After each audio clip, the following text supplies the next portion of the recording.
반갑습니다. 말씀으로 하루를 여는 주님의 백성들을 예수님의 이름으로 축복합니다. 2024년 11월 2일 토요일 오늘 주신 말씀은 디모데전서 1장 12절부터 20절까지입니다. 나는 나에게 능력을 주신 우리 주 그리스도 예수께 감사를 드립니다. 주님께서 나를 신실하게 여기셔서 나에게 이 직분을 맡겨 주셨습니다. 내가 전에는 회방자요, 박해자요, 폭행자였습니다. 그러나 그러한 행동은 내가 믿지 않을 때에 알지 못하고 한 것이므로 하나님께서 나에게 자비를 베풀어 주셨습니다. 우리 주님께서 나에게 은혜를 넘치게 부어 주셔서 그리스도 예수 안에서 얻는 믿음과 사랑을 누리게 하셨습니다. 그리스도 예수께서 죄인을 구원하시려고 세상에 오셨다고 하는 이 말씀은 믿음직하고 모든 사람이 받아들일 만한 말씀입니다. 나는 죄인의 우두머리입니다. 그러나 하나님께서는 나에게 자비를 베푸셨습니다. 그 뜻은 그리스도 예수께서 끝없이 참아주심의 한 사례를 먼저 나에게서 드러내 보이심으로써 앞으로 예수를 믿고 영생을 얻으려고 하는 사람의 본보기로 삼으시려는 것입니다. 영원하신 왕 곧 없어지지도 않고 보이지도 않는 오직 한 분이신 하나님께 존귀와 영광이 영원 무궁토록 있기를 빕니다. 아멘. 아들된 디모데여, 이전에 그대에 관하여 내린 예언을 따라 내가 이 명령을 그대에게 내립니다. 그대는 그 예언대로 선한 싸움을 싸우고 믿음과 선한 양심을 가지십시오. 어떤 사람들은 선한 양심을 버리고 그 신앙생활에 파선을 당하였습니다. 그렇게 된 사람 가운데 두 사람이 바로 후메네오와 알렉산더입니다. 나는 그들을 사탄에게 넘겨주었습니다. 그것은 내가 그들을 응징해서 다시는 하나님을 모독하지 못하게 하려고 한 것이었습니다. 아멘. 오늘 주어진 본문은 두 가지로 나누어 생각해 볼 수 있겠습니다. 첫 번째, 12절부터 17절까지는 사도 바울에게 임한 복음의 은혜에 관한 것이고요. 18절부터 20절까지는 디모데에 대한 명령에 관한 내용입니다. 먼저 12절부터 17절까지. 우리는요, 하나님의 은혜에 의하여 믿음으로 말미암아 구원을 얻었죠. 우리의 행위나 그 어떤 것으로가 아니라 오직 하나님의 은혜로 구원을 얻었습니다. 그리고 그 은혜라고 하는 것은 이미 우리가 죄인 되었을 때부터 우리를 향해 있었어요. 우리가 무엇을 먼저 하거나 뭔가를 받은 만한 일을 우리가 먼저 한 것은 아니라는 것입니다. 하나님의 은혜가 먼저 있었다라는 거죠. 사실 은혜라고 하는 단어의 뜻이 받을 자격이 없는 자에게 베풀어 주시는 하나님의 선물이라고 했잖아요. 그러므로 우리의 자격과는 무관합니다. 은혜의 복음, 이것이 우리 믿음이고 복음의 본질입니다. 말하자면 사도 바울은 지금 그 얘기를 하고 있는 것입니다. 이런 워딩을 통해 유추해 볼 수 있는 것은 앞서 이제 어제 언급을 드렸던 디모데에게 명령했던 것, 즉 다른 복음을 전하는 자들에 관한 것과 관련이 되어 있을 것이라는 거죠. 그들은 분명 율법을 지켜 행함으로써, 다시 말해서 행위구원론자, 율법주의 비슷한 것들을 가르쳤을 것으로 추정합니다. 율법에 관한 언급이 있었던 것은 바로 그 때문인 거죠. 그렇기 때문에 사도 바울은요, 자신의 경험을 통해 은혜의 복음이 무엇인지를, 진짜 복음이 무엇인지를 말하고 있는 것으로도 해석이 가능합니다. 그러면 이제 먼저 12절에서 사도 바울은 하나님께 감사를 하되 하나님께 이 직분, 즉 사도의 직분을 맡겨주신 것에 대해서 감사하고 있어요. 그것이 참으로 영광이고 감격스러운 일이더라는 거죠. 일단요, 저도 그래요. 아멘. 여러분들도 그러하실 텐데요. 개인적으로 저는요, 하나님께 목사의 직을, 하나님께서 이제 저에게 목사의 직을 맡겨주신 부분에 대해서 하나님께 너무나 큰 감사를 드립니다. 저도 너무나 잘 알고 있거든요. 제가 어떤 사람이고 또 이제 과거에 어떤 사람이었는지를 잘 알고 있습니다. 저는요, 자격 없는 사람입니다. 계속 이제 말씀을 나누겠지만 사실 이제 사도 바울의 인식과 다르지 않은 것이 제게도 이제 분명히 있어요. 아니 이제 자격이 없는 정도가 아니라 도대체 하나님께서 저 같은 자에게 거룩한 하나님 나라의 복음을 선포하게 하신다라고 하는 것, 저를 불러주시고 목회의 직을 맡겨주셨다라고 하는 것이 저는 사실 말이 안 된다라고 생각합니다. 자격 없어요. 솔직히 이제 요즘도 그렇더라고요. 저는 정말 자격 없거든요. 제 꼴이라든지 제 속마음을 솔직하게 들여다보면 자격 없어요. 무슨 이제 제가 겸손해서 이런 말씀을 드리는 것이 아니라 정말 그렇습니다. 그래서 이제 가끔은요, 저희 이제 본 모습을 볼 때마다 도망치고 싶을 때 너무 많아요. 다 내려놓고 싶고 숨고 싶을 때 너무 많아요.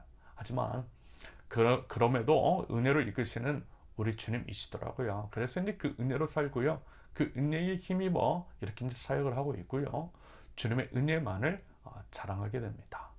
내세울 것은 아무것도 없고 오직 그 은혜를 자랑하고 주님께 받은 그 은혜를 흘려 보내려고 하는 겁니다. 이 모든 거요.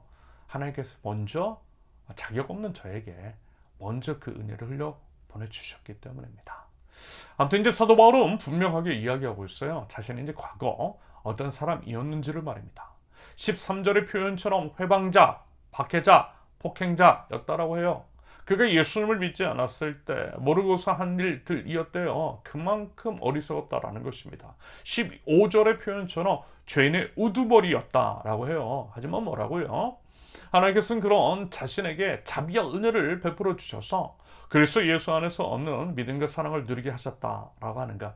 그렇기 때문에 그 은혜 때문에 복음의 증거자 사도로서의 삶을 살게 되었다라고 하는 고백입니다. 아울러 이제 16절의 기록처럼 그는 자신마저도 구원해 주신 예수님이시라고 끝까지 참아 주셔서 결국 구원해 주셨다고 이것을 보여주심으로써 결국에는 뭐라고요? 모든 사람에게 영생을 얻게 하시려는 하나님의 구원이 무엇인지 복음의 본질이 무엇인지를 알게 해주시려는 하나님의 뜻이 이 안에 담겨 있다라고 하는 그런 의미일 것입니다. 여러분, 이와 같은 하나님의 은혜가 무엇인지를 아세요? 부디 그 은혜, 복음이 무엇인지를 여러분 분명히 아실 수 있기를 바랍니다. 여러분 어떻습니까? 과연 자식이 자신을 구원받을 만하다고 그런 자격이 있다고 여기고 계세요? 물론 있을 수 있다라고 봐요. 법 없이도 살만한 사람 충분히 있을 수 있다라고 봅니다. 하지만요, 그것은 어디까지나 인간의 기준이잖아요. 하나님 보시기에 하나님의 거룩이라고 하는 관점에서 보면요, 크건 작건 죄는 죄일 뿐인 거죠. 하나님 앞에 무죄한 사람 없어요. 오직 하나님만이 죄 없으신 거룩하신 하나님이십니다. 그러면서 이제 차라리 이런 게 오히려 감사한 것이 있더라고요. 하나님의 은혜를 깊이 경험하는 것은 역설적으로 이제 심각한 죄악을 저질렀을 때, 그래서 이제 자신의 죄인임을 분명하게 알 때, 그래서 이제 스스로 구원받을 수 없음을 절실히 깨달을 때인 것 같다라는 생각이 들었습니다. 여러분 그런 사람은 다 알거든요. 자기 자신이 누구인지를.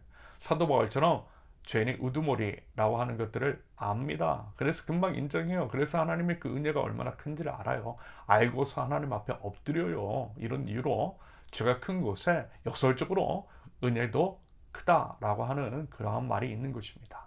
결국 뭐냐면요, 복음의 시작, 하나님의 은혜를 경험하는 것은 자신의 죄가 얼마나 심각한지, 자신이 죄인임을 인정하는 것에서부터 비롯되더라는 것입니다. 여러분 어떻습니까?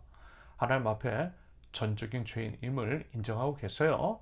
부디 죄인됨에 대한 인정 및 고백, 그리고 이제 그것을 압도하는 우리 하나님의 은혜를 알아 그 하나님께 감사할 줄 아는 마음으로 주님 앞으로 나아갈 줄 아는 저와 여러분들, 하나님의 은혜의 복음의 강물에 깊이 잠겨 감격할 줄 아는 하나님 나라 백성들이 되실 수 있기를 바랍니다. 이어서 18절에서 20절까지는 사도 바울이 디모데에게 이제 당부를 하되 후메네오와 알렉산더라고 하는 두 사람을 예로 들며 주의할 것을 당부합니다.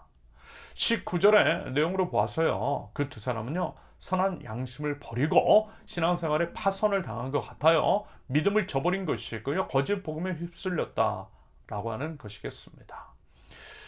여러분 신앙생활이라는 거 있잖아요, 사실 어려워요.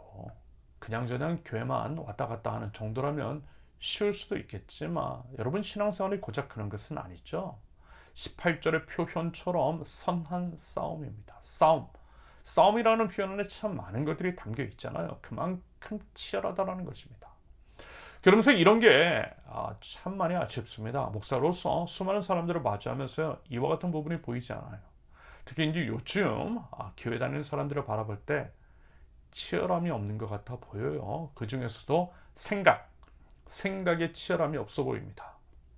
그래서 이제 그저 많은 사람들, 다수가 그렇다라고 하는 것들에, 그리고 이제 유명한 사람이 말하는 것들에 검증되지 않은 카더라에 무비판적으로 휩쓸려가는 모습들이 너무나 자주 목격이 됩니다. 하지만 여러분, 우리 신앙 그런 거 아니에요.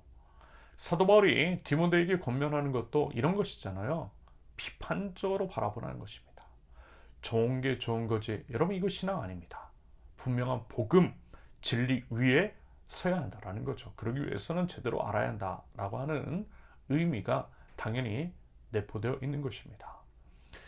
저는 이제 솔직히 어렵더라고요. 하나님 나라 복음에 따른 삶을 살아가는 것이, 그러기 위해서 알아가는 것이 쉽지 않습니다. 복잡다단한 사회 안에서 일어나는 복잡다단한 일들, 그에 대한 하나님 나라 복음에 대한 적용 어려워요. 하나님의 사랑, 은혜 복음을 알고 또 실천하는 거 너무 어려워요. 사실 하나님께서 이제 가르쳐 주신, 우리에게 가르쳐 주신 사랑은요, 부분이 아니라 전체를 바라보는 것이고요. 전체를 바라봐야 하기 때문에 신중하고 또 배우고 알아야 할 것이 많더라고요. 그래서 이제 배움에 대한, 알에 대한 치열한 몸부림이 필요하다라는 생각입니다. 여러분, 저절로 알게 되는 거 없어요. 치열하게 배워야 합니다. 하지만 이와 같은 그러한 치열한 배움에 대한 몸부림이 없으니 무지성, 무비판, 무사유로 남을 함부로 판단하고 정죄하고 혐오와 차별의 대상으로 삼는 것들이 너무 많더라는 거죠. 여러분, 우리 한번요, 우리 안에 이런 게 있지 않은지, 우리는 과연 믿음의 선한 싸움을 위한 치열한 몸부림, 하나님 나라 복음을 먼저는 이제 제대로 알기 위한 몸부림이 있는지를 진지하게 살펴보실 수 있기를 바라고요. 그래서 부디 우리 주님의 은혜의 복음 안에 끝까지 거하며 끝까지 선한 양심으로 믿음의 승리를 이뤄나가고 아름다운 하나님의 나라를 이 땅 가운데 펼쳐나가는 저와 여러분들 이실 수 있기를 예수님의 이름으로 축원합니다. 함께 기도합니다. 하나님의 은혜로 구원해 주심에 감사드립니다. 하나님, 그 은혜를 알아 은혜에 합당한 삶을 살게 하시되 선한 양심을 따라 살아가고 하나님 나라 복음이 무엇인지를 알기 위해서 치열하게 배우며 그것을 통한 삶 가운데서 온전히 살아낼 줄 아는 믿음의 백성들 저희들 수 있도록 하나님, 저희를 인도하여 주시옵소서. 예수님의 이름으로 기도합니다. 아멘. 하나님께서 오늘 주신 말씀과 각자의 기도 제목을 놓고 우리 잠시 기도하겠습니다.